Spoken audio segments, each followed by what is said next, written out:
Assalamualaikum warahmatullahi wabarakatuh.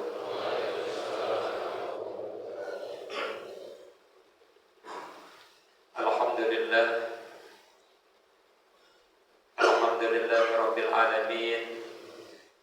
Wassalatu wassalamu ala asyrafil anbiya'i wal mursalin wa ala alihi wa sahbihi ajma'in. Amma ba'du. Faqad qala Allah Ta'ala fi kitabihil karim. A'udzu billahi minasy syaithanir rajim. Ya ayyuhalladzina amanu ittaqullaha haqqa tuqatih wa la tamutunna illa wa antum muslimun. Shadaqallahul adzim. Pertama-tama kami sampaikan salam hormat kepada Ibu Lurah Serdang, Ibu Suci, dan kami sampaikan pula salam hormat kepada Ketua DMI Cabang Kemayoran beserta seluruh jajaran, Ketua DMI Ranting Serdang beserta seluruh jajaran, para pengurus wilayah LMK, RW, dan RT setempat, pengurus Masjid Al-Mukminin, serta salam takzim, salam hormat juga kami sampaikan kepada guru kita, penasehat DMI Cabang Kemayoran dan penasehat DMI Ranting Serdang, Kiai Haji Ali Rahmat LC, serta kepada seluruh para ketua masjid dan mushola sekelurahan Serdang. Alhamdulillah, puji serta syukur senantiasa kita panjatkan kehadirat Allah Subhanahu wa Ta'ala atas segala nikmat dan atas segala karunia yang senantiasa tercurah dan terlimpahkan kepada kita semua. Di kesempatan subuh yang berbahagia ini, kita masih diberikan kesempatan oleh Allah Subhanahu wa Ta'ala bersama-sama hadir di tempat yang mulia ini, melaksanakan kewajiban kita salat subuh berjamaah, yang mudah-mudahan salat subuh yang kata Rasulullah sallallahu alaihi wasallam, salat yang disaksikan oleh para malaikat, baik malaikat siang maupun malaikat malam, menjadi ibadah yang diterima oleh Allah Subhanahu wa Ta'ala. Alhamdulillah, di kesempatan subuh kali ini, di tempat yang mulia ini, Masjid Al-Mukminin, bukan hanya kita melaksanakan sholat subuh, tetapi juga menghadiri silaturahim kajian subuh putih DMI Ranting Serdang, yang bersama-sama kita hadir memenuhi undangan yang disampaikan oleh DMI dan pengurus masjid, yang tentu saja kita berharap bahwa hadirnya kita di tempat ini senantiasa mendapatkan ridho dari Allah Subhanahu wa Ta'ala. Amin, amin ya rabbal alamin. Ikhwatul iman, hadirin yang dirahmati oleh Allah Subhanahu wa Ta'ala, subuh kali ini dapat dikatakan sebagai subuh yang istimewa. Selain karena kita bersilaturahim, kita juga masih berada di awal tahun 2026 yang tidak terasa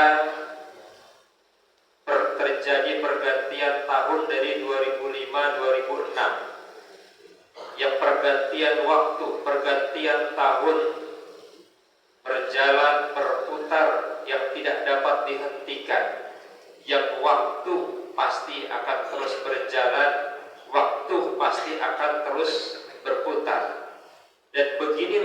seterusnya. Dan memang begitulah sunnatullah, ketetapan Allah Subhanahu wa ta'ala dalam kita menjalani kehidupan di dunia ini. Maka yang menjadi sebuah pertanyaan adalah waktu yang terus berputar, waktu yang terus berganti, apakah kemudian pergantian waktu, perputaran waktu hanya menjadi rutinitas saja, hanya menjadi pergantian waktu saja? Yang lalu 2025, sekarang 2026, tidak terasa nanti 2027 dan seterusnya. Maka bagi orang-orang yang beriman, tentu saja pergantian waktu harus memiliki sebuah makna. Pergantian waktu harus ada sebuah nilai yang kita dapatkan, sebagaimana yang diingatkan oleh Allah Subhanahu wa ta'ala di dalam surah Al-Asr, bahwa manakala waktu tidak kita manfaatkan dengan sebaik-baiknya, maka kita akan termasuk di antara orang-orang yang merugi. Maka dalam memanfaatkan waktu tersebut akan muncul pertanyaan yang lain, aina tazhabun? Maza turidun? Dengan pergantian waktu tersebut kita akan kemana, Pak? Dan dengan pergantian waktu tersebut kita mau dapat apa?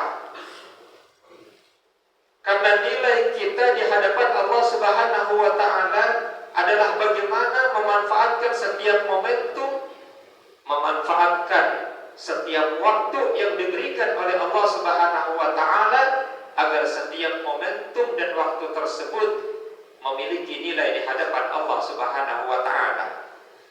Maka Allah Subhanahu wa ta'ala telah memberikan sebuah rambu kepada kita semua, bahwa setiap waktu yang berlalu di dalam kehidupan kita, satu yang menjadi tujuan dan orientasi kita adalah senantiasa mendapatkan kebahagiaan. Hari ini kita bahagia, besok juga kita bahagia. Hidup kita di dunia bahagia, di akhirat juga kita bahagia. Dan inilah yang menjadi pokok dari setiap doa kita, fid dunya hasanah wa fil akhirati hasanah. Dengan memanfaatkan waktu tersebut, yang menjadi pokok orientasi kita adalah mendapatkan kebahagiaan di dunia, mendapatkan kemaslahatan di dunia, mendapatkan keselamatan di dunia. Ini menjadi orientasi kita. Tidak boleh kemudian ada orang yang beriman yang tidak punya cita-cita, tidak ingin bahagia, sehingga menjalani kehidupannya asal-asalan saja. Menjalani kehidupannya dijalani dengan tidak tertata dengan baik. Allah Subhanahu wa ta'ala telah memberikan sebuah bimbingan kepada kita, bahwa orang-orang yang beriman hidup di dunia harus bahagia. Dan bukan hanya di dunia saja, kita juga diajarkan oleh Allah Subhanahu wa ta'ala di dalam Al-Quran, agar bahagia itu bukan hanya di dunia saja, tetapi juga di akhirat kita mendapatkan kebahagiaan dengan dimasukkan ke dalam surganya Allah Subhanahu wa ta'ala. Maka untuk mendapatkan kebahagiaan itu diingatkan oleh Allah Subhanahu wa ta'ala di dalam surah Ali Imran ayat 112. Kata Allah Subhanahu wa ta'ala, a'udzu billahi minasyaitonir rajim, duribat 'alaihimuz zillatu aynama suqifu illa bihablin minallah wa hablin minan nas. Bahwa mereka diliputi kehinaan di mana saja mereka berada, kecuali jika mereka berpegang teguh kepada agama Allah dan juga berpegang teguh dengan perjanjian terhadap sesama manusia. Bahasa Allah Subhanahu wa ta'ala di dalam Al-Quran, hablum minallah, hablum minan nas. Hablum minallah, tali Allah berkaitan dengan agama. Hablum tali dengan sesama manusia adalah perjanjian, kesepakatan di antara sesama manusia. Kata Allah Subhanahu wa taala, kalau mau hidup bahagia di dunia maupun di akhirat, maka peganglah hablum minallah wa hablum minan nas. Peganglah agama Allah dan juga peganglah kesepakatan dengan sesama manusia. Karena manakala itu tidak dilakukan oleh seseorang, kata Allah, duribat alaihumuz zillatu ainama suqifu. Seseorang akan mendapatkan kehinaan di mana saja dia berada. Dia tidak akan mendapatkan kebahagiaan, bahkan tidak mendapatkan kehormatan dimanapun dia berada, bahkan baik di dunia maupun di akhirat kelak. Hablum minallah, agama Allah, hubungan yang baik dengan Allah, tali dengan Allah, artinya adalah iman kepada Allah, beriman kepada Allah, dan juga amal soleh. Maka kata Allah Subhanahu wa taala, innal ladzina amanu wa amilus sholihat, orang-orang yang senantiasa beriman dan juga beramal soleh, mereka akan mendapatkan kebahagiaan, kata Allah Subhanahu wa taala, akan dimasukkan ke dalam surga.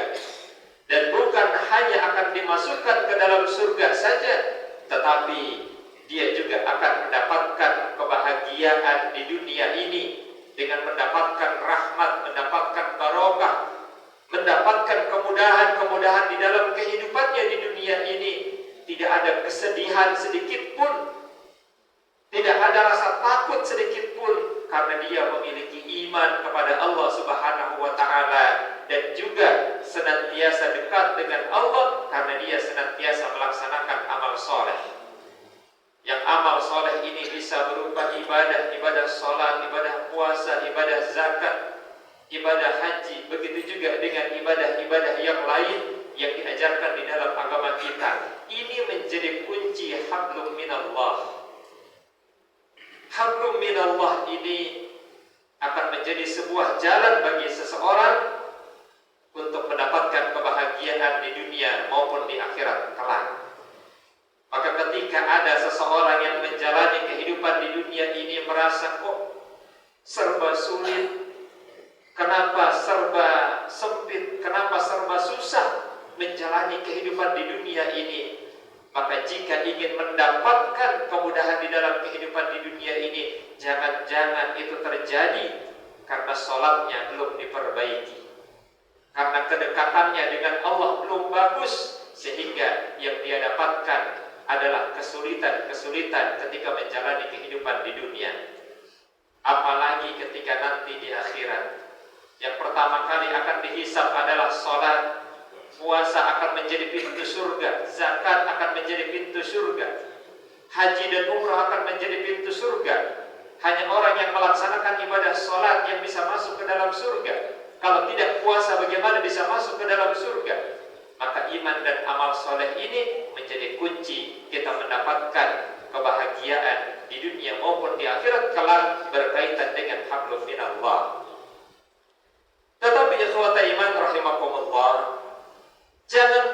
jangan lupa pula bahwa untuk mendapatkan kebahagiaan di dunia ini bukan hanya hablum minallah saja, tetapi juga kita membutuhkan hablum minan nas. Yang para ulama menerjemahkan hablum minan nas adalah kesepakatan di antara sesama manusia dan juga aturan-aturan yang ditetapkan oleh Allah dan Rasul-Nya berkaitan dengan hubungan kita dengan sesama manusia.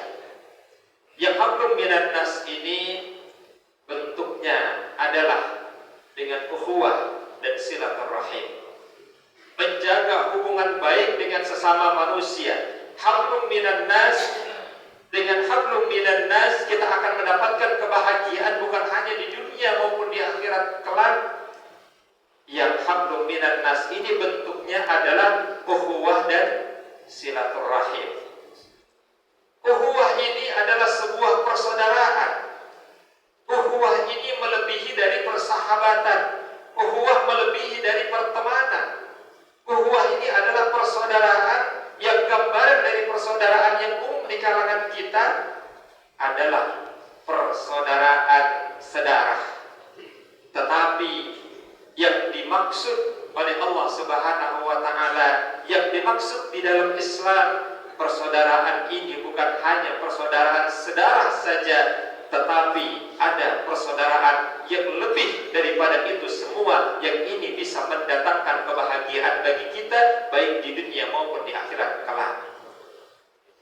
Maka para ulama membuat konsep tentang ukhuwah, tentang persaudaraan. Ada yang disebut dengan ukhuwah Islamiyah, ukhuwah sesama muslim, ukhuwah sesama orang Islam, ukhuwah seagama, yang Rasulullah SAW memberikan sebuah gambaran bahwa persaudaraan antara sesama orang yang beriman kal jasadil wahid. Persaudaraannya itu seperti satu tubuh. Bagaimana satu tubuh di antara kita? Kepala yang terkena lempar batu, kepala yang merasa sakit, tetapi mulut yang berucap, mulut yang merintih. Kepala yang terkena lemparan batu, kemudian tangan yang bergerak untuk mengusap bagian yang terkena luka tersebut. Kal jasadil wahid.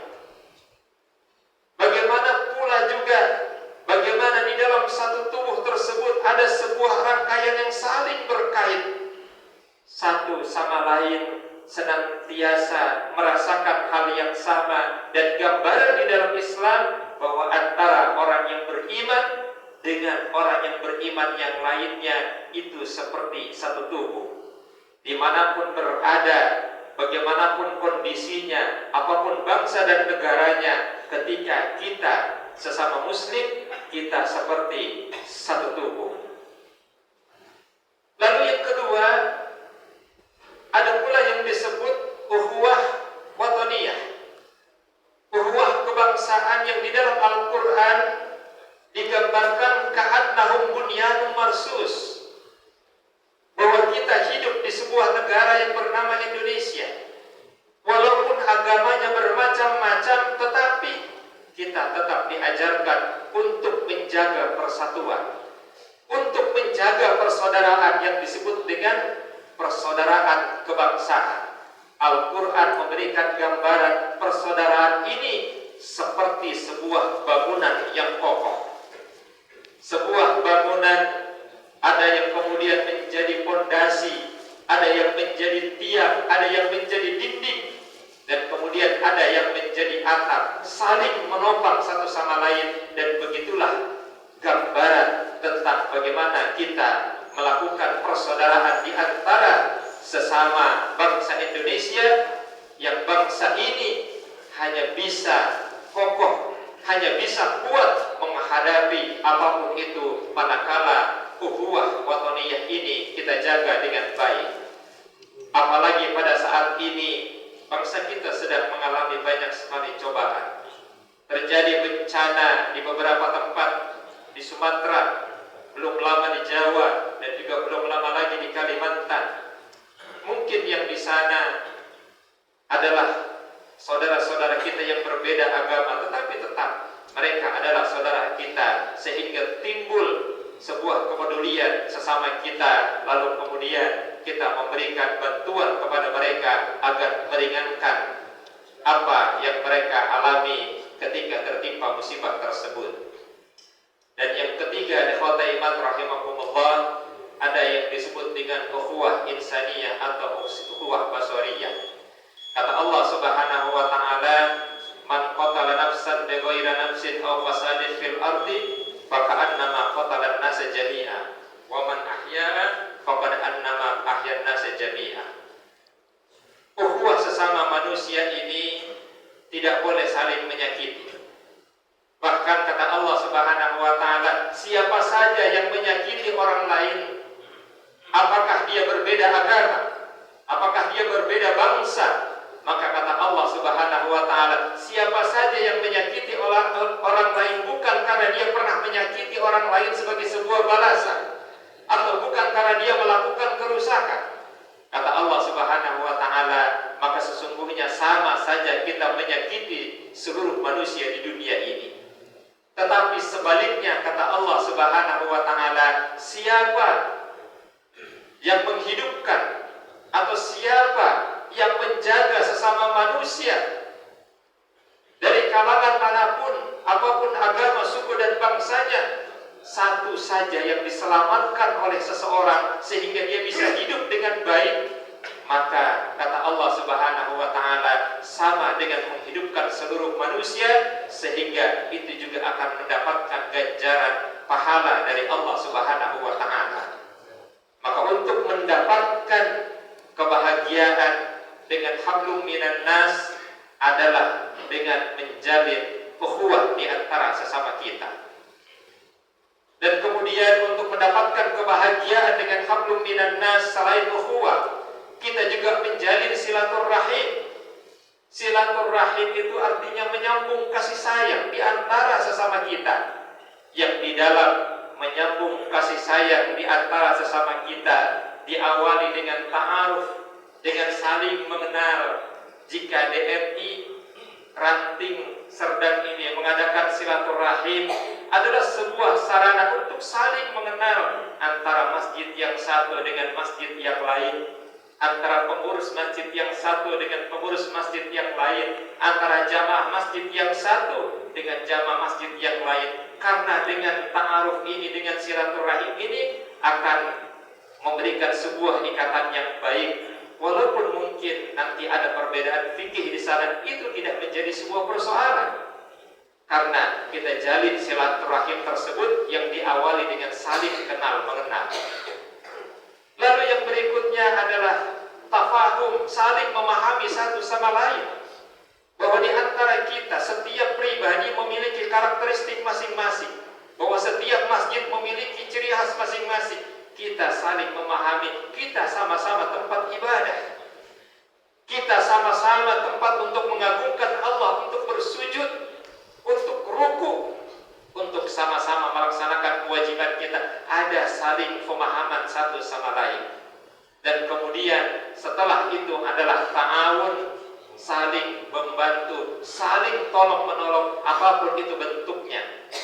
Apakah dalam proses pembangunan masjid, apakah dalam bentuk bantuan-bantuan yang lain, itu bisa menjadi sebuah sarana untuk saling tolong menolong di antara sesama kita. Maka dengan silaturahim ini, insya Allah akan menjadi sebuah wasilah untuk kita hablum minan nas, menjaga hubungan baik di antara sesama kita, di antara sesama manusia. Dan insya Allah, dan ini juga adalah sebuah jaminan yang diberikan oleh Allah Subhanahu wa taala, bahwa dengan silaturahim ini akan mendatangkan kebahagiaan. Mendatangkan kebahagiaan baik di dunia maupun di akhirat kelak. Maka perbanyak silaturahim, perkuat silaturahim, perkuat ukhuwah. Insya Allah ini menjadi sebuah jalan akan memberikan kebahagiaan bagi setiap individu, setiap warga di Kelurahan Serdang ini, setiap jamaah masjid, setiap pengurus masjid, setiap pengurus wilayah, pengurus DKM, termasuk juga para pejabat pemerintah yang ada di Serdang ini. Dengan silaturahim akan memberikan kita kebahagiaan, bukan hanya di dunia ini maupun di akhirat kelak. Amin, amin ya rabbal alamin. Ikhwata iman rahimakumullah, mungkin itu saja yang dapat kami sampaikan. Mudah-mudahan ada manfaatnya bagi kita semua. Mudah-mudahan Allah Subhanahu wa taala senantiasa memberkahi setiap perjalanan aktivitas kita, dan kita senantiasa mendapatkan ridho dan diberikan kebahagiaan baik di dunia maupun di akhirat kelak. Terakhir, bersama-sama kita mengangkat tangan, menundukkan hati kita untuk berdoa kepada Allah Subhanahu wa taala. Amin, amin ya rabbal alamin. Alhamdulillahi rabbil alamin. Hamdan syakirin, hamdan na'imin, hamdan yu'afi ni'mahu wa yukafi'u mazidah. Ya Rabbana lakal hamd kama yanbaghi li jalali wajhikal karim wa azimi sultanik. Allahumma inna nas'aluka salamatan fid din, fid dunya wal akhirah, wa afiyatan fil jasad, wa ziyadatan fil ilmi, wa barakatan fil rizqi, wa taubatan qabla al maut, wa rahmatan indal maut, wa maghfiratan ba'da al maut. Allahumma hawwin alaina fi sakaratil maut, wa najata minan nari wal afwa indal hisab. Allahumma inna nas'aluka ridhaka wal jannah, wa na'udzu والنار. اللهم إنا نسألك طول العمر بالطاعة، واختمنا بالأعمال الصالحات، واختمنا بالأعمال الصالحات، واختمنا بالأعمال الصالحات. ربنا هب لنا من أزواجنا وذرياتنا قرة أعين واجعلنا للمتقين إماما. رب اغفر لنا ولوالدينا وارحمهما كما ربنا